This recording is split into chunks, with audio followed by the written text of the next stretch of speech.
flag of the United States of America and to the republic for which it stands, one nation, under God, indivisible, with liberty and justice for all. Have a roll call, please. Ms. George? Here. Ms. Ferguson? Mr. Hagan? Here. Mr. Kennedy? Here. Ms. Lance? Here. Mr. Mulderwood? Ms. Valenta? Here. Ms. Swift? Here. And Mr. DePretz? Here. That's 8 present and 1 absent.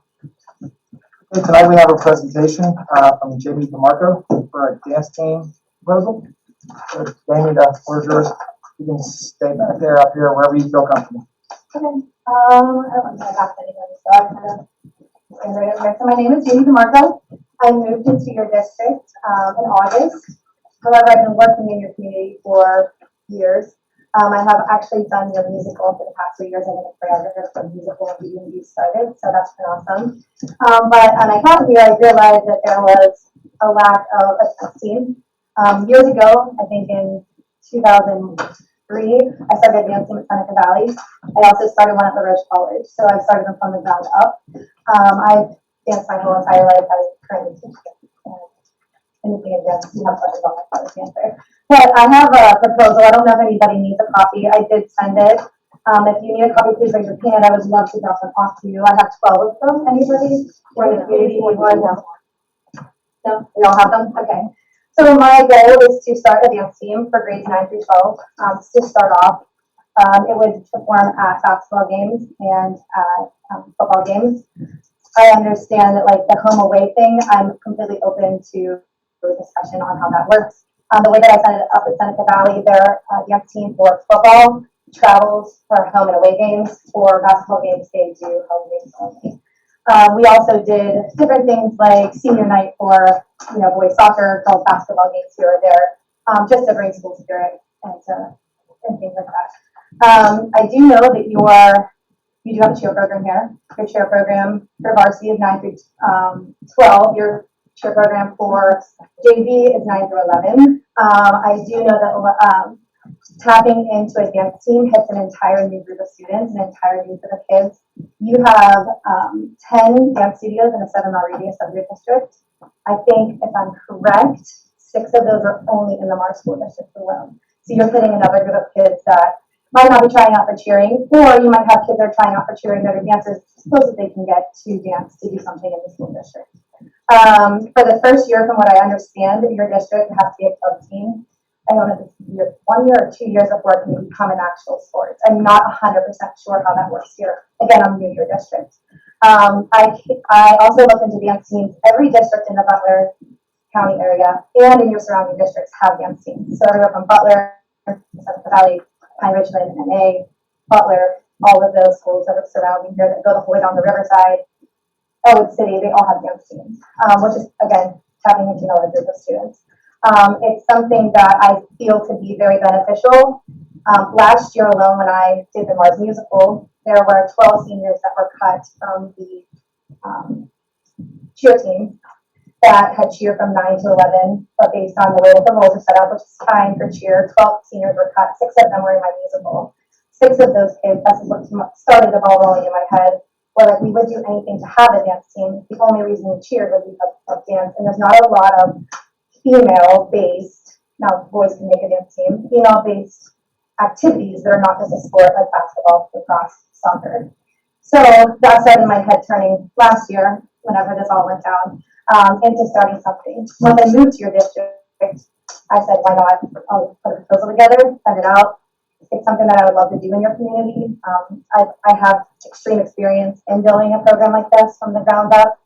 So kind of where I'm at, and I'm open to any questions or statements anybody has. I also brought videos if you need them, if you would like to keep them, if you want to look at them, from what I did at Seneca Valley of how it was set up.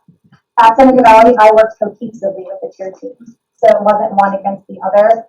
It was a bond. It was like a bond that we had together. The way that it worked for football is that on the track in front of the student section, for one half was the cheerleaders, and the dance team was down across from the parent section. At the half, we switched. Seneca was really great because they have a lot of palms and flags and bands. So what the band did, they were super kind. They actually cut their halftime show short so that the dance team could perform on the field as well. We all worked together as one cohesive team when it came to the arts for the students. For basketball, we did the same thing. We switched, and then we shared with the cheer squad for halftime. Is the way that we did it at Seventh Valley. Now, my ultimate goal, years down the road, if this happened, would be there would be a junior high team, a 9th and 10th grade team, and an 11th and 12th grade team. But right now, starting off, I would like to see 9th through 12 that would support the varsity team for right now. Obviously, I would love it to see it to go something bigger, like the cheer squad. They're starting to be competitive. I also did competitive at LaRoche College, so I also have had that experience to take the dance team to that level as well. I'm trying to think what else I wanted to say. Oh yeah, so at the basketball games, we shared with the cheerleaders. Our boosters umbrellaed both of us. We did not share funds. I did talk to the lady that runs the boosters for the cheer squad, and it was something that they were open to talk about too. So if we raise money underneath dance team, we kept our money. We did not share it with the cheerleading facility, and vice versa. But since we were umbrella, the way that the taxes and all the funding worked, it was able to be under one. We had to start a new foundation up. I did talk to them. They did. The lady that runs it did say it was something that it was possible for us to do as well. So I kind of tried to touch base on everything before I came in. Are there any other questions? What kind of numbers are you talking? So that's a great question. So to start this off, I have no idea how it would take off. I would feel like the least amount of kids that I would love to have would be 10. But it's really hard to put a number on that for me. The reason is if this thing would blow up and it would be amazing, and there would be 60, which is an extreme number, I know, 60 kids that came out to try, I wouldn't want to turn away 50 kids. So I would say, since it's a club sport, since it can't be an actual sport yet, if I could take 30 kids, I'd take 30 kids. But if 30 kids come, then I would take 20. Or if 30 kids come and they're all great, then I would take 30 kids. So it's really hard for me to have a cap because I'm not a sport that has uniforms or that needs funding through the school. So I would like to see how it pans out to see what that number would be. If I have a number, I would limit that number if you could do a number. Jamie, what's your time? If you're talking about performing a football game, Yes. so that would be in August. Yes. So how would that work? So I would ask that you guys would be able to vote on this sooner than later. I don't know how that works with you guys. But I would love to start it this summer.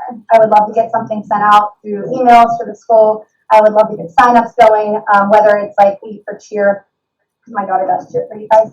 Use a band app or a WhatsApp and get people in, get people moving. Do auditions or tryouts, however you guys want to call that. And then start camps where we would learn most of our stuff. I know facility and gym time is very limited here. For the musical, it was the same way. The way that I choreographed the musical was that in the auditorium, like when you enter the auditorium, between the auditorium doors and those windows that are there, that's where we actually practiced. So to choreograph the entire musical, we didn't always have the stage due to chorus concerts. So I do have that space. I don't always need gym, like specific times. I would like for them to practice twice a week. And my goal would be to have all of the choreography done in the summertime for it. What they do is during timeouts or pauses in the game, that we had a speaker. This is for Seneca, the way they did it. Like again, I have videos if you guys would like to take them and look at them, you're welcome. They would play the music during that time, not over the loudspeaker. They had their own speaker that was down by the field, and that's when they would perform. During the times where the game was not, or the game was on, they would turn around and watch the game. So my goal would be to have all of that done for that time period, and then over like the Christmas time break-ish would start into basketball. So there will be tryouts, right? I'm assuming based on your other schools, you have a well laid out system for how you will do tryouts and cuts and Yeah, all so that. actually, I followed the Universal Dance Association, the UPA, as part of, and they have their own online tryout forms and everything like that. Thank you for bringing this forward to us. I know some people probably have more questions, but it's nice to see somebody willing to take on a project of this magnitude and bring it forward to help our kids. So thank you. You're welcome. Yeah, like I said, I just started hearing it over the past 3 years that I've worked in municipal, which has been a wonderful experience.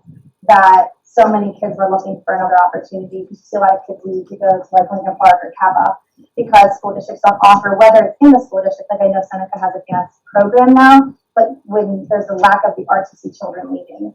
I've actually had 3 people so far that have heard about this community, which is a very small community, gets around really quickly, from North Catholic, whose children live in the Mars area school district. They don't have a dance team, and that they were trying to come forward and be like, well, is it something that our children could do? So it's definitely, I've had an outcry, and I've had such good positive feedback from it that I think it could be something that's successful in the district, and it's something that could be beneficial to the students. Do I think this year, because I know that somebody had brought to my attention, like with the cheer tryouts just happened, and what if kids go from one to the other? That is a great concern, but I don't think there's going to be a year where that doesn't happen. When you're starting a new program, a program is going to lose one to the other. But my goal ultimately isn't to take from them, but to figure it out and then all come together as one. I don't want it to be a separate entity from them. I want it to be something that we build together. So you can't be on both, correct? No, you cannot be on both because you actually do it at the same time. That's what I was saying. Mhm. So you couldn't. So your proposal is because we have a very long history of, bringing programs into the school district fold. Yeah, you're right, we do require typically 2 to 3 years of sustainability in terms of demonstrating students, because sometimes you have just a group of kids who are interested and then they graduate and then the whole thing goes away kind of thing.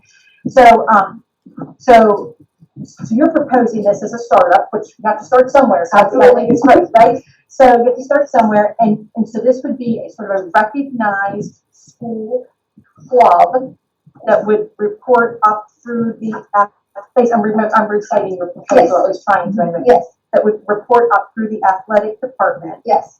and you would work with the cheer and the band.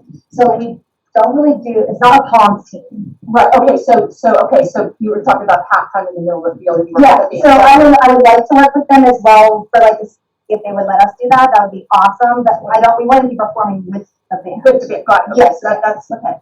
And then, I see here, so because it's a recognized volunteer position, you would, I'm assuming, want to be the coach. Yes, ma'am. So then you would have to have all of your clearances and go through that whole Yes, process. so the district already has all of my clearances from working with Musical, good, yes. musical. Yeah, that's already That's very done. well, And I actually. did, they actually has my resume as well as I sent it. Yeah, we got it, that's great. And Okay, would yes. you be the only coach, or would there be other? So what my goal would be, the way that I set it up, now Seneca, when I did Seneca, it became a sport instantly. So it was a paid position at the very beginning. Right. They're also a larger district, and I understand that. But so what I did there was I had myself and an assistant coach, and then I had a parent volunteer. That parent volunteer, whether I was sick, I couldn't be there, or something like that, that parent volunteer had their clearances through the school district and was allowed to be there for a practice or for a game if I couldn't attend. Okay. That would be my goal. An assistant coach right now would be great, but it would be hard to tell somebody like, hey, this is a volunteer. Okay. And to put those hours and time in. So that's just something down the road I would love, but right now I think it would be hard. I would definitely want work to parent volunteers that would be approved by the district that could come in and help me at times that I couldn't be That's there. fair. Okay. So then my next question, so it says, I'm just looking at the Yes. paper, right? So, I see a user fee of $250. So talk to me about that. Okay, so user fee of $250. That would help us cover the cost of whatever we're gonna wear. And the speaker that we would purchase for that. I don't know how your clubs start up here. That's how it was there. That was their user fee that was for anything that whether you played a sport or you did a club, it was $250. That covered health costs of, any type of training, any type of people that came in, stuff like that. We also did fundraising, but that was our base level pricing. So if the girls need, obviously, a uniform to wear on Sure. No, for the games, it would have. it's not, yeah, exactly. Get that. So it would not, the speaker, it was, things like that. Now, whether parent funding would have to come in, absolutely. That wouldn't be enough to cover the So now let me, Yes.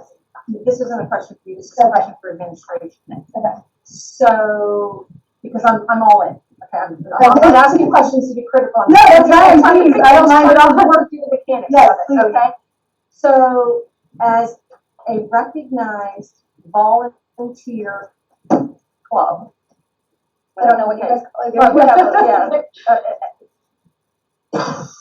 she would obviously go through the clearance process, blah, blah, blah, but the team would be recognized. You guys would sort of figure that whole thing out. You made it sound really simple. I'm not quite sure it's gonna be quite that simple, but we're gonna go with that.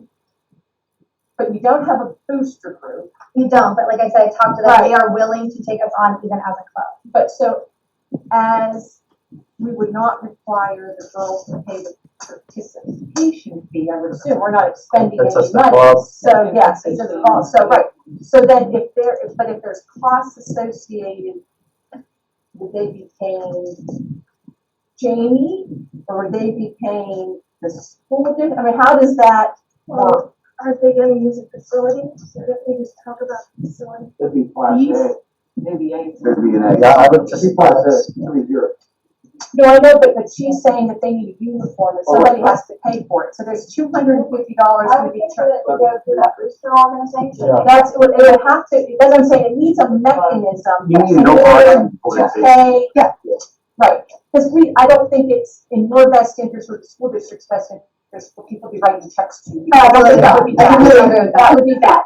So I'm just thinking of the mechanics of how that would work. through the boosters, like you said. Yeah, So if you would need some sort of mechanism. And that $250 would help us start that booster, Yeah. because I don't wanna tap into the cheerleading program, it's not fair. Well, no. They have an up and running program, they have money saved, I don't wanna touch that. The only thing that's nice about it is if the umbrella underneath them, we don't have to up and start an entire new booster program, which has to go through that entire They process. probably need to change their bylaws a They little bit. did, yeah. They But have that's a okay. I lawyer. was just, Yes.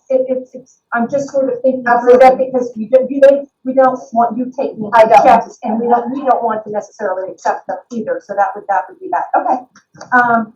And then let me just ask this, so this is just generally, does a volunteer club, like a startup club, we had volleyball started, we had lacrosse, everybody started this way. They all came to a meeting just like this and started somewhere. Are they eligible for drug tests? Yes. Okay, so, Yeah. so they would be, because they are recognized by the school district and they would. If you as a district are recognizing them as a club and they're calling themselves us, yes. Okay, just sort of thinking, just wondering about that. Participation and clearance, okay. And then, we talked about it's time to re-up the maximum minimums for our teams. So probably what you're, assuming this is forward. Yeah, this goes forward, like I said, it's just really hard, because I don't want, if it's something that turns out to be great and larger than it is, I don't wanna turn away 30 students from something that. Yeah, but there's only gonna be one. There's only one. But at the same time, I will say, like, when I personally teach dance on the outside of this, I would say I have groups that range up to about 100 kids. So, as a school district. Thank you so much. Okay, so but I will say this, do I want a team of 60 kids? I don't. Would I take a team of 30 to 29 kids? I would. I probably wouldn't go over 30. I think that's. Yeah, no, I just don't want to, but if I only got 15 kids, then I only got 15 kids. Right, well, So I don't want to say, just because I did get 29 kids, I no, don't want to do it. typically it's a maximum and a minimum. Perfect, so I would probably say 9 and 29 would probably be my minimum and my maximum. How's that? All right, thank you, those are my questions. Yeah, no problem. I just have a quick one, and this is probably already known, but you being new, what about when a startup like this, the club comes in and they're using the school facilities and you have students involved? What's the insurance? Do you carry the insurance for the club? Would the booster carry the insurance? Does the school district carry the insurance? How does that work? We do that. Okay, so is there a cost that we recoup from that booster group, or we just carry that insurance and you just umbrella it because you have it? Just carry it. Okay. All right. Yes, Very it's good. going to the club, right? Yeah. The only thing that I would ask too is, since it's going to be recognized as a club for our ninth graders coming in, if this happens, a lot of collegiate schools over the past 5 years have started giving full scholarships to advanced team members. UK being one, WVU being another one. So these kids, not like a lot of cheerleaders go and they have full scholarship rides to go to their colleges. Over the past 5 years, I would say the increase has been 7% from what I've researched in collegiate levels. So I just want to make sure that that it is recognized as a school. So if a child from 9 through 12 follows this the whole way through and they want to go collegiately, we're giving kids not only a high school opportunity to do something, but this could carry them into college level to do dance teams in college that are competitive or give them full funding scholarships for now. So that's Just a it. little fun fact, Yes. I actually was on that college. Oh, are you? How about That was that? a good experience or not? It also wasn't that bad, and I could prove it. I love it. Transportation, you're just gonna do home games, do you think, or? Yeah, so that again, things that are up in the air that I don't know how your district works. Would I love for it to be for football home and away? Absolutely. Do I understand if it can't be? Absolutely. Again, things that like I'm open to the district saying like you can or can't do it.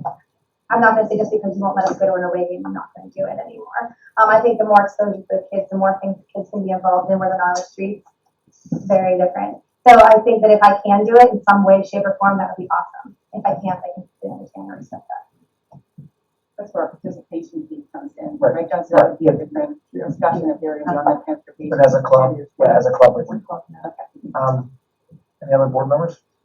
Yeah, that's my question. Yeah. Very well done. Do we want to see this on our agenda next week on the 10th, right? That would give you ample time to work that out. So we'll have a line item next week on the agenda for, the club of the dance. Okay. All right. You should probably get your clearances in. Guys, my clearances roll over, so I already have them here from the musical this You year. probably need to re-up under this. So, Current. What would your callback That's be good for named 5 years. for the I motion? know. Just cover any activity done. Yeah. a lot of them favor right out, yeah. It's like a- But she has to be approved as the volunteer coach, Yeah, and I would assume that, yeah. Would On their own it course. be, would it be high school dance? So as of right now, to start off, I would do 9 through 11 with the varsity.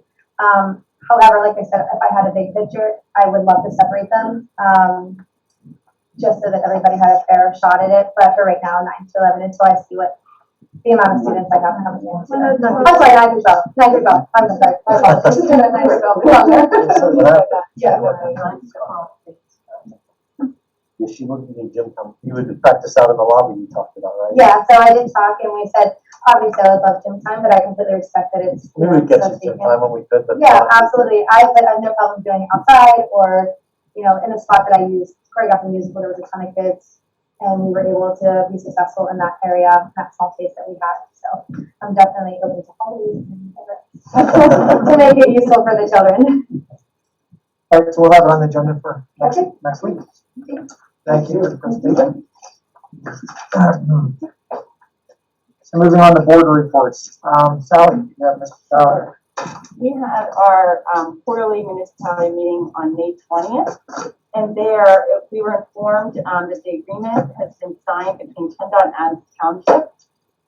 So the next step will be to move forward with bidding out of phase 1 of the project. So construction on that will start in fall of 2021 or spring of 2022. One of the biggest priorities for them and for us as far as the school district bring forward to everybody here is they're going to try to connect the school district to the Adams Park via trails. So that's something they're trying to work on. It's difficult, but that is a priority, and that is something that would be exciting to have that happen. We as a school district are also trying to work with them to see if we can get that accomplished. There was construction taking place on Adams Community Park, which some people are probably aware of. They're putting in 4 pickleball courts this year, and the township applied for a grant in the spring for a splash pad project there, which would be really nice for the kids.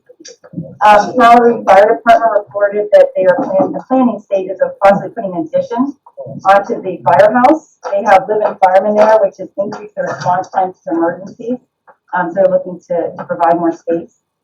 There was discussion regarding expanding the library, which most of you are probably aware to revamp the library, but also to include the Discovery Center. So they're looking at locations in downtown Mars there, possibly the building that's there and adding another building behind, and there's another location they were talking about in downtown Mars. So that's still up in the air, but they're looking into all of that. It was mentioned that part of that RCAP grant that was brought in with the NASA project to bring the Discovery Center would also include changes to the entrance to the downtown area to make it more inviting. And in that, there would be a revitalization to the storefronts as well, which is exciting. I didn't know that, so that would be really, it's separate from the funding that's going to go into the Discovery Center. So it's really exciting. and exciting opportunities for Mars, for all of us. So, the next meeting that we have is scheduled for Thursday, August 19th. Thank you, Sally. Yep. A lot of great information. Kevin, Foundation? Yeah, Mars Planet Foundation met here in the boardroom on May 19th, 2021. And to thank everyone who supported the foundation through our walk around Mars. We raised over $36,000 and we met our goal of walking around the circumference of Mars. Megan actually has an update for our scholarship she'd like to present. All the scholarships have been chosen. The high school is aware of who's getting each one, so they should be told within the next week or two. Unfortunately, due to COVID restrictions, they weren't able to do the academic banquet how we've previously done it. So the scholarship videos were done again, just like last year. So I just wanted to say thank you to everyone who's involved in the process of applying and choosing recipients. Like something super fun that we get to do on the Planet Foundation to take money for college. And if you're interested in doing a scholarship, it's a great way to honor a loved one. You can reach us on MarsPlanetFoundation.org and start one. We're also looking to sponsor some ice cream trucks over the summer, so please stay tuned for that. And we will meet again on June 15th. We'd like to thank you for your support over the past year and look forward to your next school year. Thank you, Kevin. Moving on the agenda to Student Council. Is anyone from Student Council available? Is anyone maybe on Zoom from Student Council?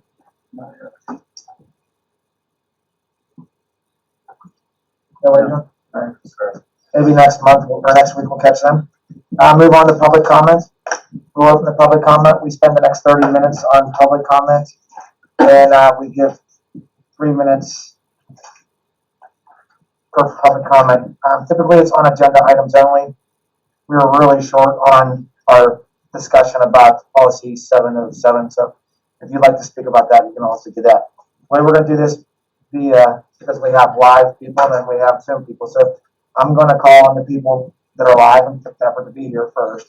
And then if we still have a lot of time, then we'll switch over to Zoom. So is anyone here in the room speak? All right, just leave your name and address and you'll have 3 minutes. My name is Megan Sinisi. I live 301 Village Drive, and I just wanted to support what Jamie wanted to start for the dance team. I have 2 daughters at high school. Actually, one's graduating on Thursday, and the other one's a freshman. And extremely excited that they might get, at least the younger one will get a chance to be on the dance team. They danced with Jamie and Tina for a while, and just to have the opportunity to be able to use their talent and support their school with what they love doing is really going to be great. So I hope that it's something that we can work out here.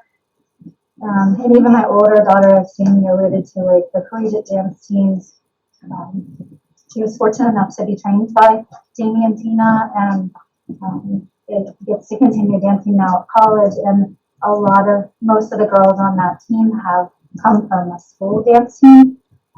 So I think it would be something great that we could offer for our students. And I'm just really thankful that we have someone willing to give their time to the kids. And I know you'll have a lot of parent support for her and for this program. And also one other quick thing, I know in the past the band has maybe, I don't know exactly what happened, but maybe it just wasn't something that would work out with the band, but I saw something different with COVID this year where at one point it was just cheerleaders and band there, and the support that they gave to each other when there were no spectators at a couple of those varsity games, they really bonded, and I just think it's an opportunity for the kids to have more bonding through another sport. So I'm hoping maybe one of the positive changes of COVID is we can all kind of work together on it. Thanks. Great, thank you. Does anyone else in the room wish to have a public comment? Go ahead in the back. I signed up, I guess. I never sign up. But it's Julia Knitsky, 2006 Maxwell Lane, Mars. I was going to speak on the agenda item, which was the budget. I know I sent everybody an email and it had a lot of questions on there that you should consider before voting on the budget. And I appreciate your time looking at all that. But I had a quick question. I was told by Dr. Gross responded and said there was going to be a presentation next week. So thank you on that one regarding the ESSER funds.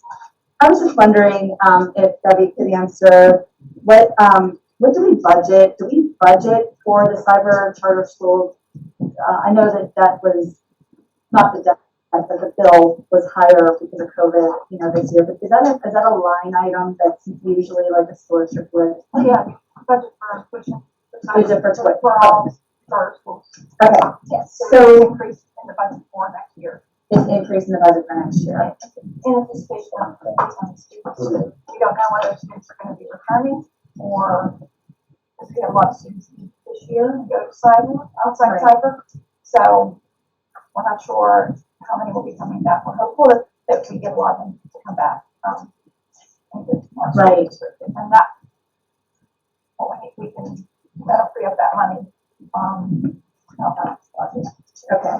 And I know you're gonna give a presentation on those ESSER funds. Yeah, Jill's going to talk about this. Oh, yeah, Jill. So I just wanted to kind of ask, one of my questions was how are we gonna ensure we are not supplanting with that, with the ESSER funds coming in? It's illegal to use grant funds, federal funding to pay for ongoing expenses, things that should be budgeted normally, like charter school, line items that normally districts budget for. The ESSER overview, I'm just gonna put this out there. 5% of the ESSER funds are implementation of evidence-based interventions aimed specifically addressing learning loss, summer enrichment, extended day. 1% of the ESSER allocation for evidence-based summer enrichment programs. 1% of ESSER allocation for evidence-based comprehensive after-school programs. But the biggest thing is 20% of the funds. I'm sorry, I have so many things. Like I've done a lot of research on this, and it's very confusing. Reserve at least 20% of the funds to address learning loss. Through implementation of evidence-based interventions, ensure that those interventions respond to students' social, emotional, and academic needs. Address the disappropriate impact of COVID-19 on underrepresented student subgroups. Major subgroup of this, and the only, I'm not sure if you know this, but the only federal right to education in space. That's, and can I have just like 30 more seconds because she answered some questions in between there. The only federal right to education in space through IDEA is the only, students with disabilities are the only educational rights at the federal level. So when you have federal funds coming in, I just wanted to know how we were going to at least prove that 20%, which is about $220,000, are going to go specifically to the disabled students for district. That's what I wanted to see. And I asked for those line items, and I wasn't able to get those. So I apologize if you guys get those and I don't see them. We have worked on that. We have that planned out and when the next week, Jill presents that. Perfect. Thank you. Quick 30 seconds. Okay, I waited a long time to come here. Thank you. Anyone else in the room wish to have public comment? Anyone else in the room? If not, we'll move to Zoom. If anyone on Zoom wish to have a public comment at this point? Can you hear me? State your name and your address, and you'll have 3 minutes. Greg Mason, 206 Cups Drive, Valencia, PA, 16059. By the way, is it board policy to give in-person attendees preference when it comes to public comment times? I would have known that. I would have showed up because I got skipped over last meeting. So it'd be great also if I could get like 5 minutes instead of 3 because I had multiple comments, I guess. Is that a possibility? I just wasn't my personal preference because people showed up. I mean, it's 3 minutes. So go ahead. I'm sorry, I didn't hear the very last thing you said. I'll restart your 3 minutes, and you'll have the full 3 minutes. That's All right, thank you. I'm happy to see the board take the community field use issue so seriously and so swiftly. It's long overdue and shows what can occur when board members have an interest in listening and helping community members.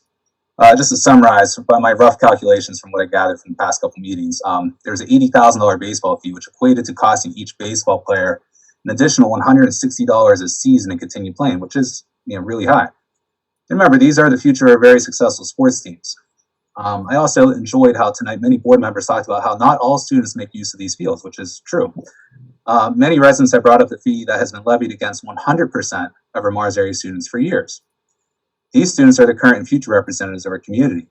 And these full fees total approximately $250,000, and last I saw budgeted were $300,000 for next school year. This breaks down to $227 per high school student, since they are the ones who have the burden of these fees. What are these fees I speak of? These are the fees I brought up at numerous meetings to pretty much be dismissed with no further discourse or discussion. I talked about fee caps. I talked about ways to go around this and how this impacts students who are just above the free and reduced lunch guidelines. These are the fees that our students have to pay to take art classes, tech ed courses, park your car, to use an electronic device in this year where we are on again, off again, which I would call vital to learn. I'm glad that it was mentioned numerous times that the board does not wish to incur any type of profit from these fees in terms of the sports, but how does the district not profit if it charges $100 per year for 4 years, which totals $400, for a device that costs in the ballpark of $250 to $300? You guys care to answer that? All right. So when does the board plan on addressing these fees? The technology fee, the art, tech ed fees? Is there a plan? Do we need to come in and make a presentation? Has this been discussed? Dr. Gross or anybody in the board? There's been no recent discussion on any changes to fees. Okay, and again, I'm just going to remind all of you, 100% of our students pay these fees. Lastly, since there's a one-time windfall from the American Recovery Plan funds that will be used, as you guys stated on your budget, for purchasing technology devices, does this mean that the district is finally scrapping the technology fee of $100 per student and becoming a true one-to-one district to help the education quality K through 12, so all students can have the same devices and experience in and out of the classroom? Is that a possibility?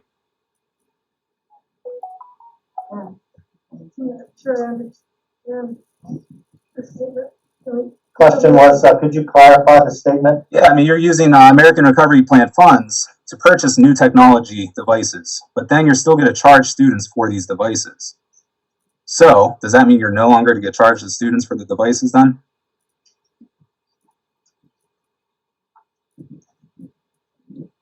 Hasn't been discussed. All right, just if I could summarize here in 20 seconds or whatever. I have a lot more. I hope I have some more time to talk more about the budget. I hope we have a spirited discussion about these fees and what it means to our community and our students, as we have had for the sports teams. And I appreciate it. I think we should always have discussions like this. I'd implore all of you to consider what I said tonight. Thank you. Thank you. If I could just comment in response to that, I mean, we have heard from the families, especially those with multiple children, that the lack of a fee cap can be a burden to them, and I think that's certainly something we can have a discussion about at some point. I've often been told by other board members that the reason the fees are in place is so the taxes aren't raised in order to pay for some of these types of things. Usage, like Anthony was trying to allude to earlier. I think that's a personal conversation that each of us are going to have with ourselves, and then have community input of, would you like to see your taxes raised 0.5 mils in order to do away with some of these fees, or would you rather pay these fees while your kids are in school? But I think that's the toss up to it, is that I've often been told by board members that the factor is, hey, either you pay these fees now or you pay your taxes next time. I just feel like it's worth mentioning that. But I think it is worth the conversation of a fee cap for families, especially who have multiple children and are in turn incurring $1,000 to $2,000 a year. Just a point of clarification, and I'm truly asking just to make sure I'm understanding. The art fees and the tech ed fees, my understanding of those fees are fees for consumables for an elective course. So if you choose to take an art class or a tech ed class where you're going to build or create something and take it home, so if you build a chair and you take your chair home, then the fee would go for the materials to produce whatever it is you're producing. So it is not a fee that applies to everybody. It's a fee that would apply to those students who choose to take that elective course.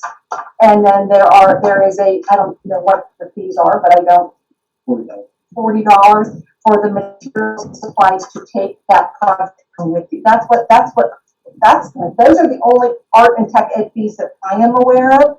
I'm not sure this sort of blanket universal comment was accurate. Maybe I misunderstood. And not all students drive to school. You know, and there are seats on buses for those students.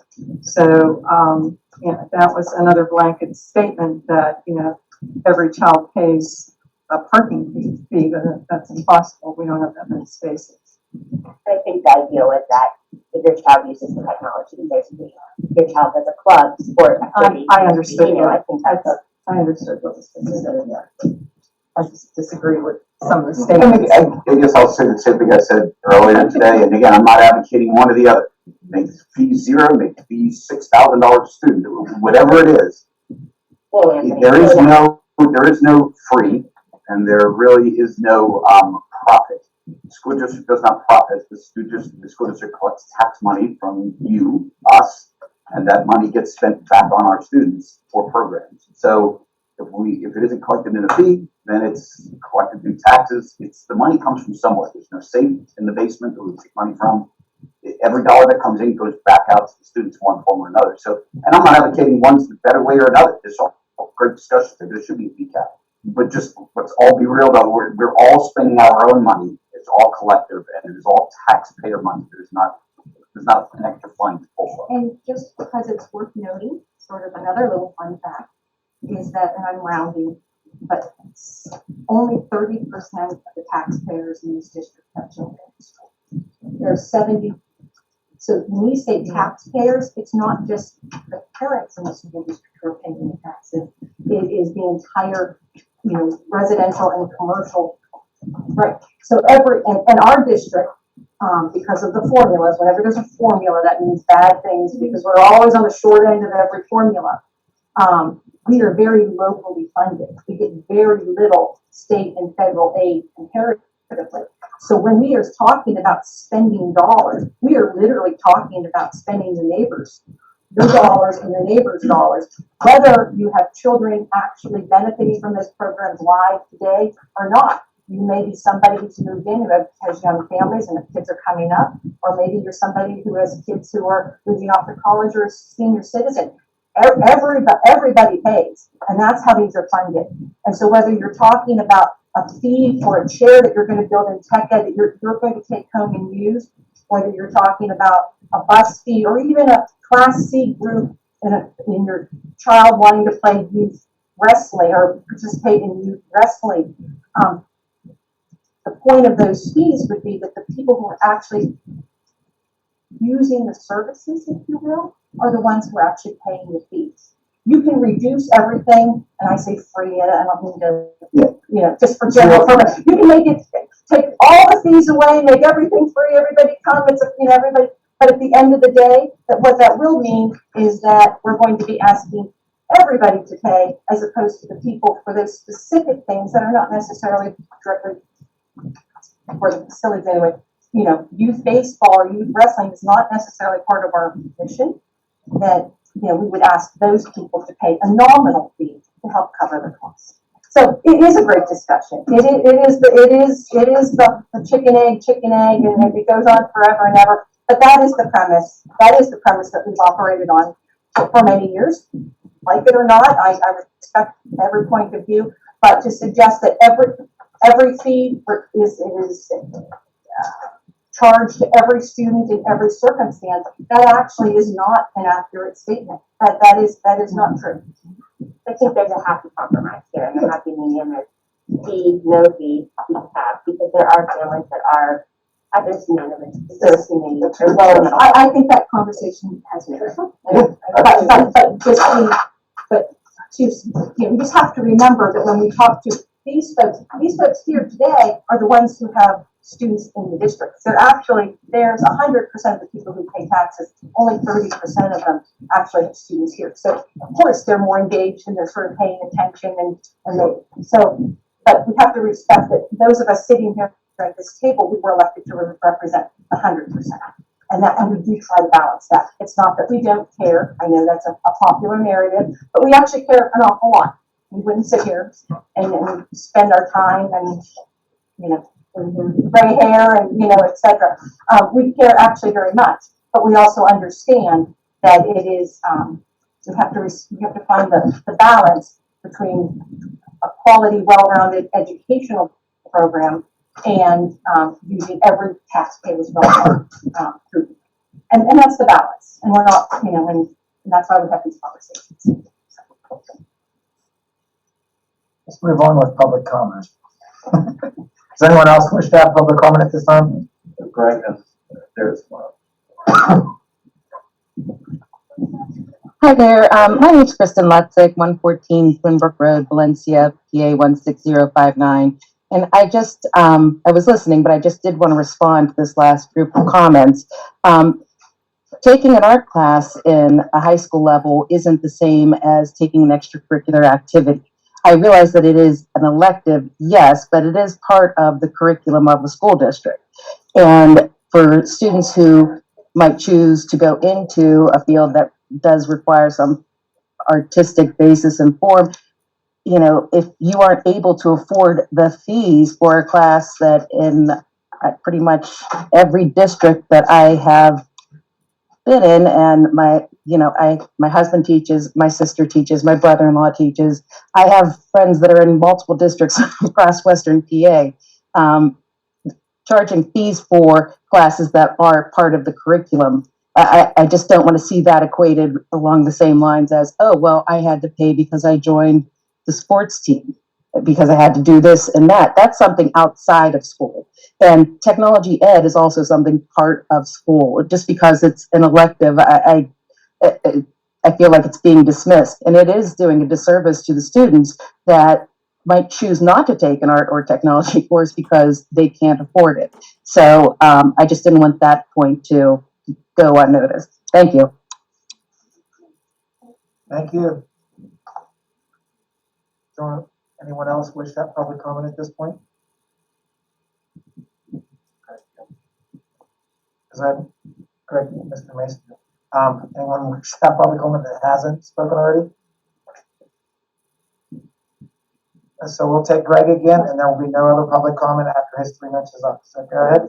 If you want to do, someone does raise their hand. Yeah, if somebody's ahead, because once Greg goes, there will be nobody after him.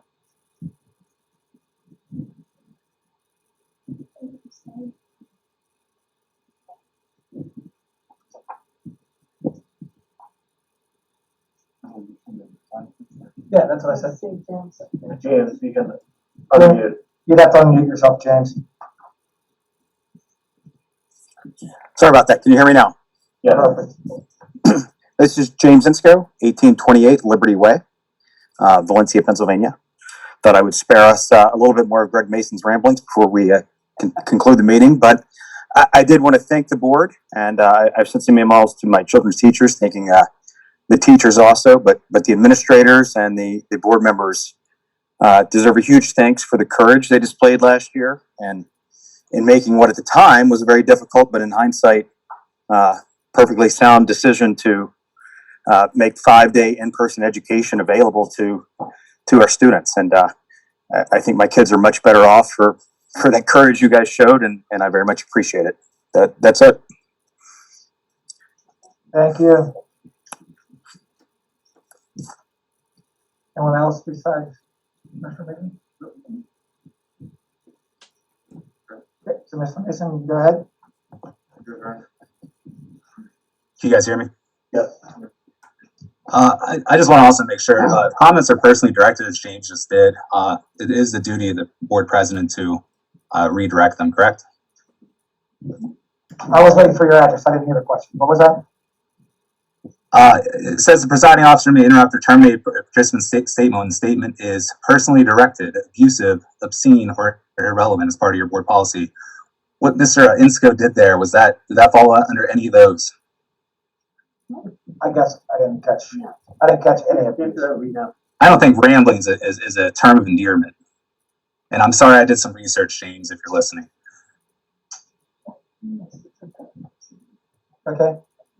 I'm not going to Anyway, be involved in moving on. public members. I don't think. I just want to make sure the board, because they kind of, I don't know if the correct term is used, cherry pick.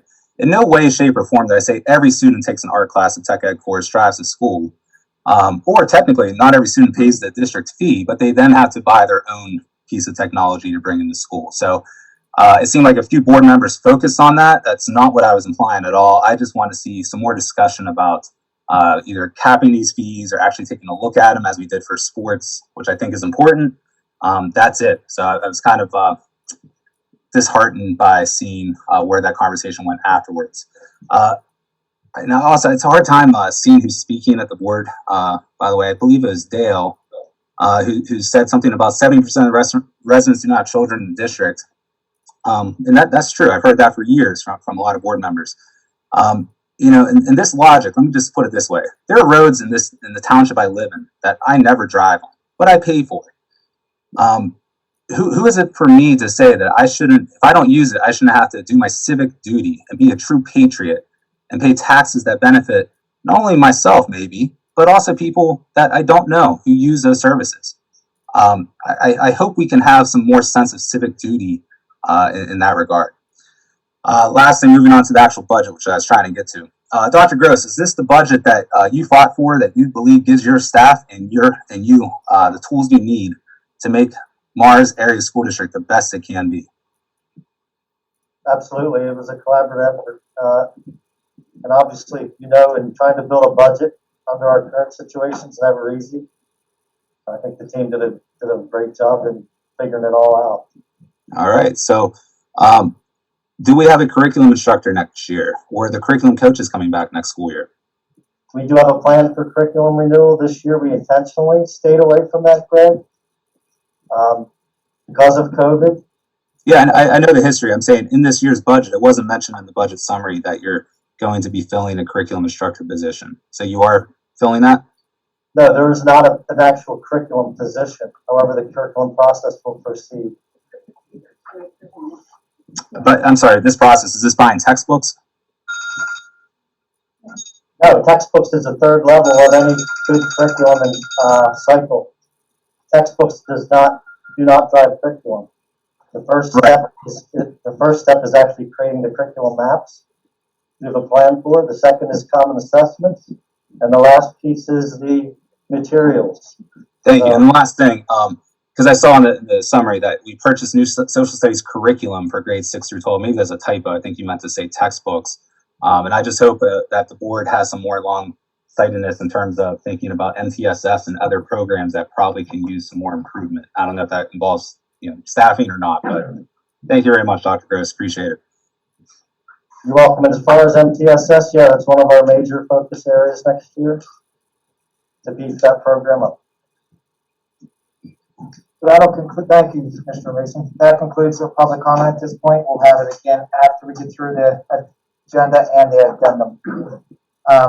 Next week we'll be approving the minutes. Tonight we're going to approve addendum number 1 under personnel number 1. Have a first and a second on that. Oh, what do we do first now? Yeah, personnel on the addendum number 1 and number 1. Or just number 1? Just number 1, because someone do a roll call. Christine, so need a second. So I have a first and a second. Any board discussion, comments? May I have a roll call vote, please?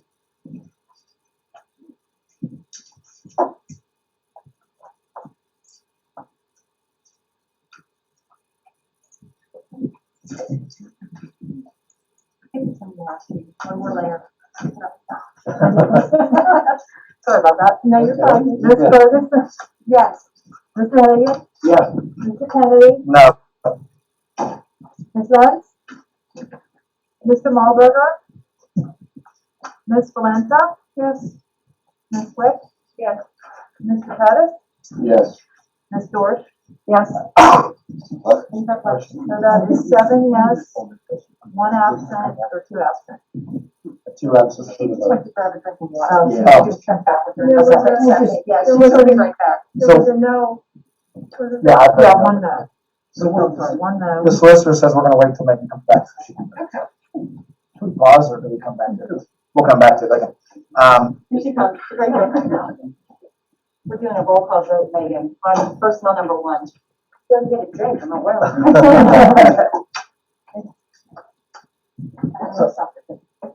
Just say yes or no. Yeah. Okay, good, we're good. So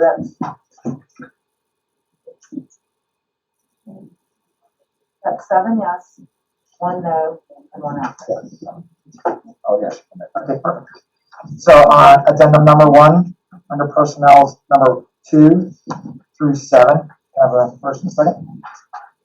Kevin, second. Board discussion, comments?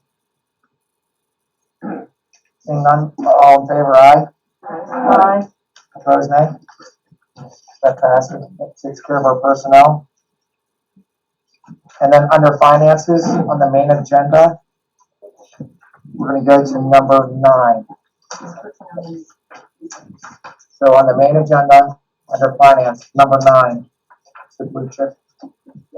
Have a first and a second? Kevin, so moved. Anthony, second. Board discussion, comments?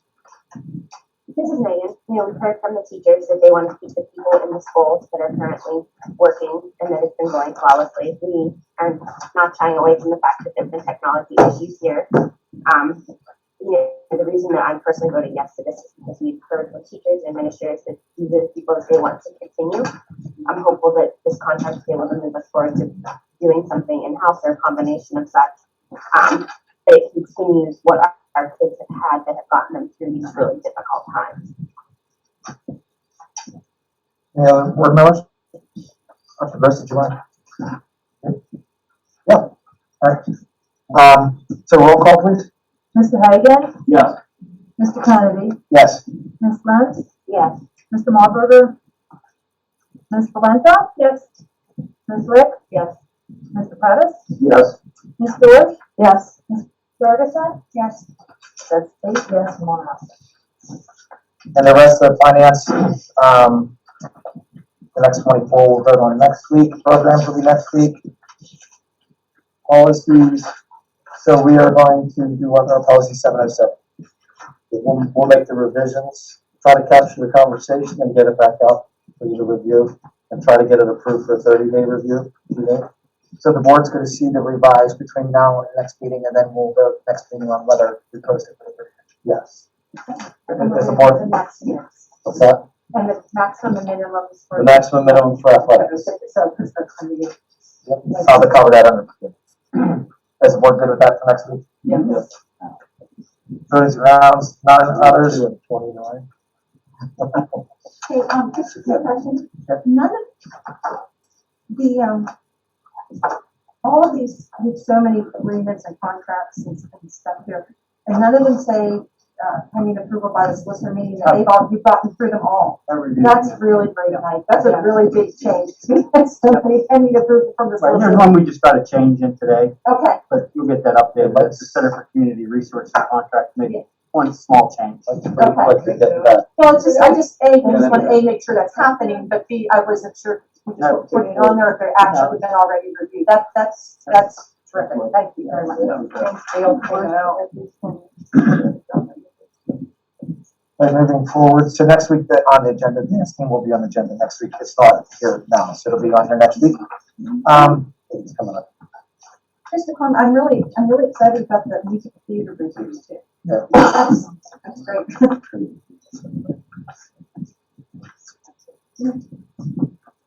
Moving on the agenda, we're back to public comment. Or are you doing the other on the addendum? Oh, I don't know. Okay, the Mars Boys Lacrosse is up. Oh, this is actually. Probably just the addendum. So just the addendum. So addendum number 1, under others, number 1, I have a first and a second. Megan, so moved.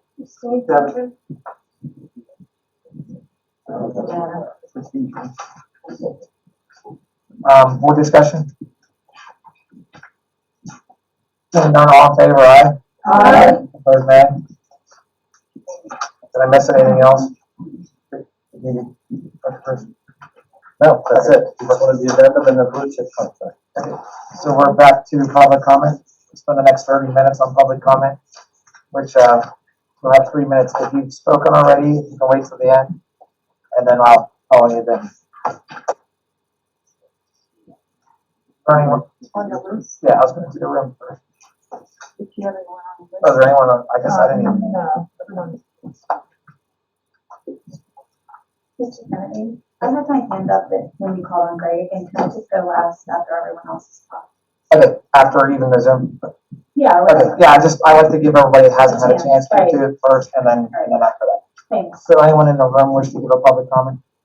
Go just state your name and your address. Taylor Rush, 112 Justice Drive, 168, 16059. Looking at the posted preliminary budget, it is unclear if it covers enough staff to do the assessment stage in the beginning of the year at the primary center and then start Title I services to the identified struggling students before October 29th. As it is concerning that in 2019-20 school year, identified students went a full semester not receiving Title I instruction that they qualified to receive, in addition to the confirmed weeks of lack of services due to staff working on binders. In the budget, it is also unclear who is all being paid by the Title I funds. At the 2019-2020 school year, the time and effort sheets on paper show the weekly schedule of those being paid by Title I funds. So what happened weekly in the school doesn't match the submitted time and effort papers. The mismanagement of Title I funds affects our children and their futures.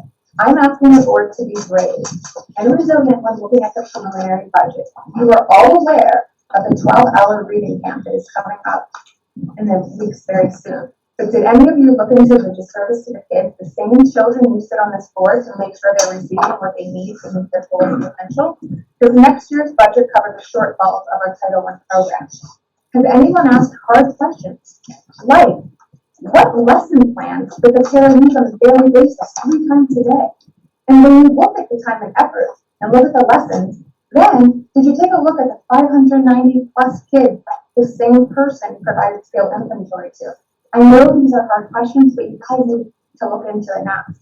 The board has shown the public that on sports topics, they are willing to work with the concerned parents. And this I am beyond grateful for.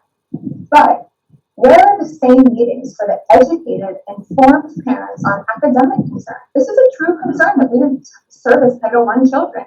And other sports people get to have a meeting, but I do not. And that's not fair.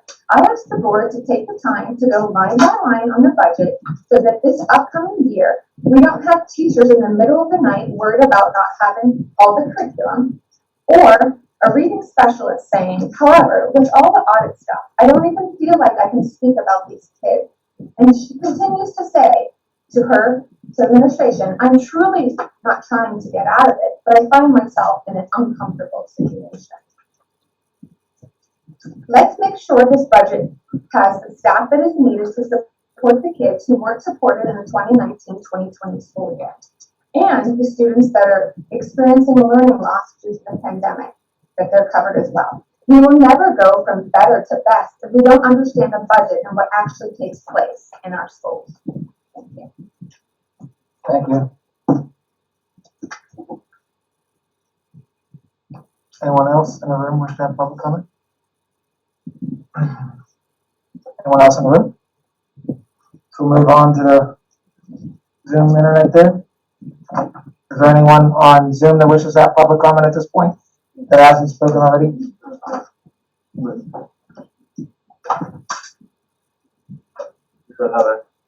Hello, Heather Raybold, 604 Valencia Road, Mars. And I just wanted to say that I'm really happy to hear that Dr. Gross said that MTSS is going to be a focus on the future. I've spoken several times about my concern of MTSS in the district. But as we look at the tentative budget, I'm just really concerned how that could truly happen. So for a student requiring Tier 3 services, which this is in addition to the general ed curriculum, it requires teachers such as reading or math specialists. We know the district doesn't have math specialists, and I've said at the past 2 meetings, the reading specialists are not staffed after 4th grade. Shouldn't additional FTEs be added to this tentative budget? I do understand that they are being added as reading specialists at the primary level, and I'm very thankful for that, but we've never even considered behavioral MTSS at Mars. So I'm not really sure how that can be a focus, but yet it's not really supported in this budget process. Also, elected board members, you have to please keep in mind that for MTSS to work, win time must take place. And due to the lack of subs, win time was often canceled so that the reading specialist could then go cover for a classroom teacher so they could get their required planning, which is obviously very important. But I hope as we look at using ESSER funds appropriately, that we are strategically thinking about the sub issue that has not been a problem just as a result of COVID, but continues to be a problem in the district. So if MTSS is a focus, we really need to be thinking about how we can ensure that win time happens for our students that require those tier 3 services. So I want to give a shout out to all of the teachers. It's been a really hard year. It's been a wonderful year. I also want to say thank you to Mr. Lake. He has been the principal that has jumped in to cover PE classes and dismissal and things that an instructional leader shouldn't have to do. But hopefully moving forward, that we can be more proactive with our substitute shortfall. Thank you for your time. Thank you. Anyone else on Zoom wish to have public comment at this point? No. Anyone else on Zoom who wishes to have public comment? So we'll go back to Ms. Kaminsky. She spoke early. She has the last one for tonight. Go ahead. Okay, Julia Kaminsky.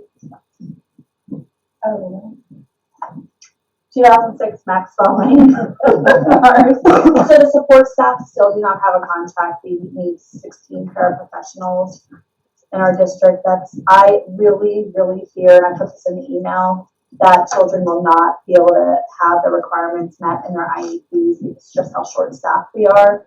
The $13 an hour is completely atrocious. Like, I think to attract quality, even parents who have their degrees, upping that a little bit, giving some benefit. I'm not sure what's all involved. I'll apply for the heck of it. But that we really got to get the support contract going. But that wasn't what I was going to say. That was added on, but that's okay. I have to say it. Quick question for Ms. Ferguson. You said that 70% do live here, pay taxes here, but don't have their children come here.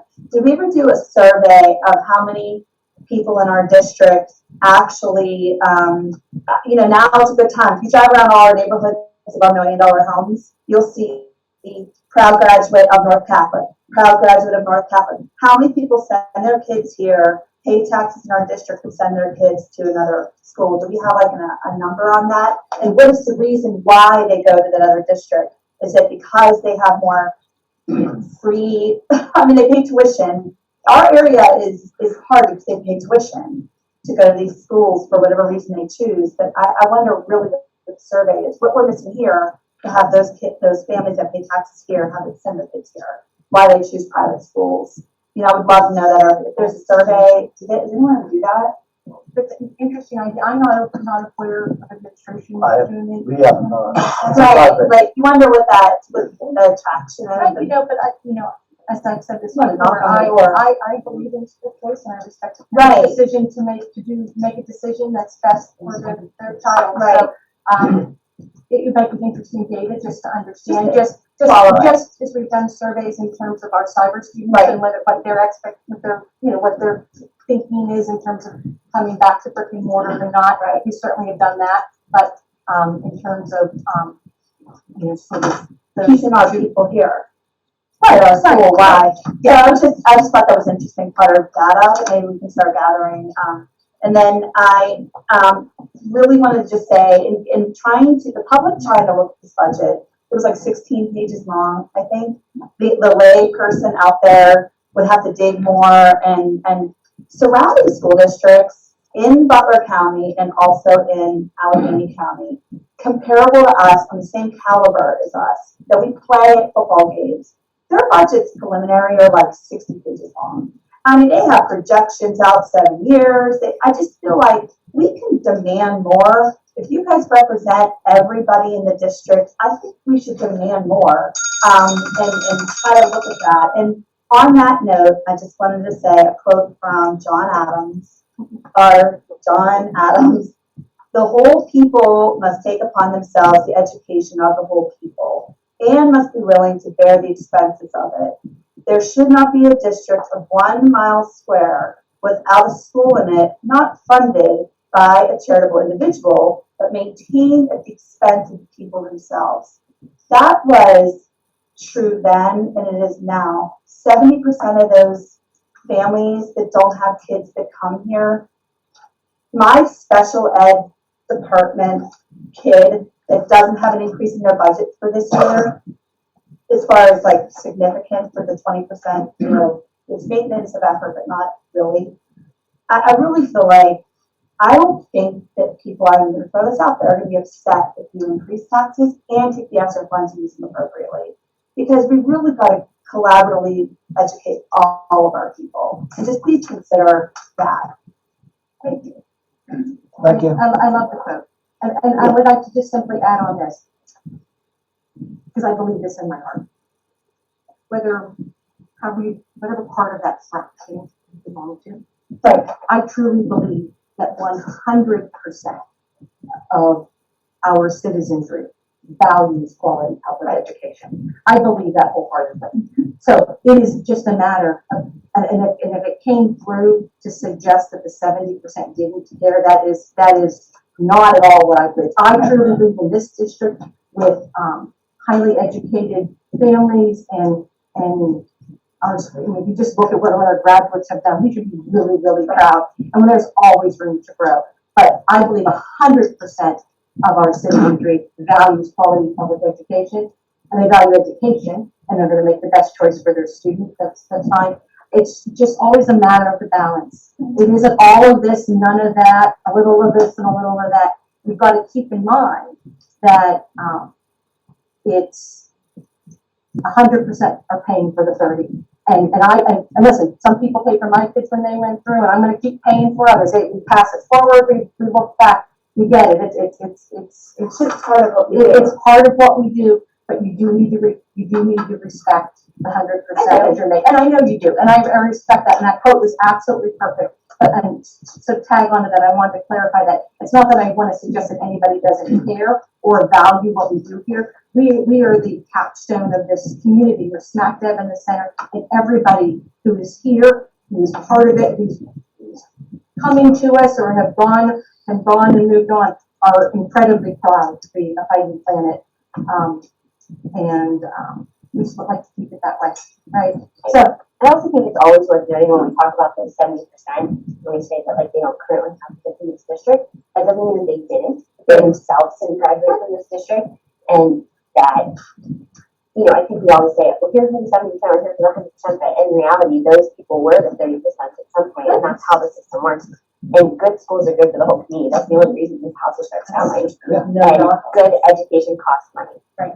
Absolutely. All true. So keep that in mind. Just throw it out there. Thank you for the public comment. So thank you. Moving on to MIEA, from the association here tonight.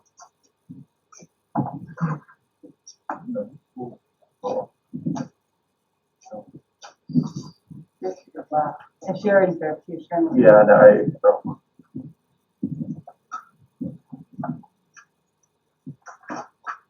Hello, everyone. Can you hear me?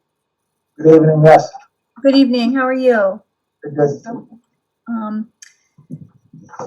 I think that we all can agree that this year, 2020-2021 school year was a challenging year. But I think for the most part, we can say that there are many successful stories from this year. I want to mention a few, and I'm in no way trying to leave anybody out or any group out. First, we would like to congratulate our seniors as they move forward with their lives. Whether you're a kindergarten teacher or a senior high school teacher, all of your past and present teachers are very proud of you and wish you nothing but the best. Throughout this school year, the Mars area teachers and support staff have worked very hard to try to make this year as successful as possible. But we could not have done it without all the hard work and perseverance and effort of our students. Many of them faced learning on LSI or in the classroom with wearing masks all day, and they were troopers in both instances. We are very proud of their perseverance and their hard work. Our high school was able to put on an amazing musical this year that they thought was never going to be able to happen. Again, that required perseverance and hard work.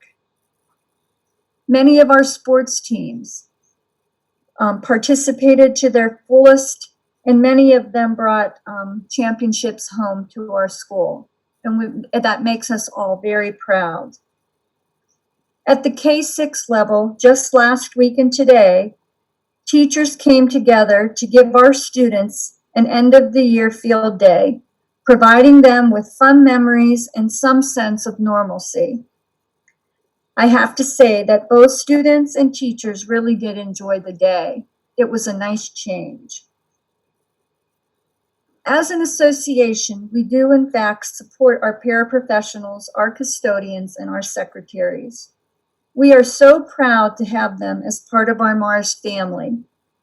As teachers, we know that we could not do our jobs without all their hard work and support. It truly does take a village.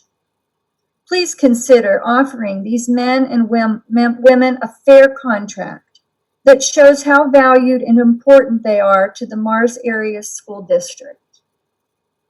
Please have a safe and well-deserved relaxing summer vacation. Thank you.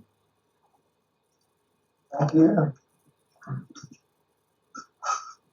Administration, Dr. Gross? I have nothing. Dr. McMahon? Ms. Branstetter? Josh? Nothing this year. That's quick tonight. Board, we're gonna start on this side, so board, closing argument. I can share a quick little tidbit. The fifth graders, congratulations to the fifth graders for graduating from DARE today. That's always exciting. There's only 6 school districts, the DARE people said, that actually had them in the buildings, and we are one of them. So thanks to administration for allowing them in a safe way to be with our kids. The rapport between the officers and the kids is awesome to see every year, and I'm thankful for that program with the kids. So congratulations to the fifth graders, and congratulations to the eighth graders for their online graduation, and for the seniors in the parking lot this Thursday or Friday, depending on the weather. I'm excited about that because I have fun graduating. So congratulations, everybody, and on to a great summer.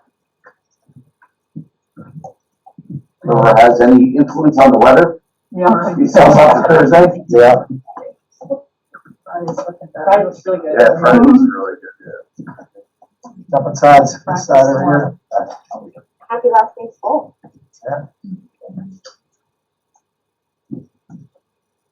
here. Let's hope that 21-22 feels a lot more normal. And we did it. We got through it.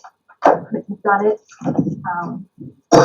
without our really terrific kids and the families who support them. Our amazing teachers who did very busy jobs with extra arms and legs and buttons and everything else this year. It was incredible. Our support staff who made it safe and made it welcome and found new ways to get the job done. And I will echo Mr. Inesco's comments in terms of our administration. It was our brand new superintendent walked in the door and bravely said, "These kids are coming to school." That was his recommendation with the support of the administrative team, Dr. McMahon and building principals and our building level directors. Said, "We're bringing our special ed kids in. We're bringing them in." I know, but yes, listen, but you know what? It hasn't been an easy year, and I say this and I'm sort of laughing. But when you have an administration that has courage and bravery and a focus on education, it makes it an easy, to be a board member. And it wasn't this board, it was this administration that made that very courageous recommendation, and our job was simply to support them. And it was not easy, especially being the new guy in the house. So I truly appreciate you coming in and getting it right. Thank you very much.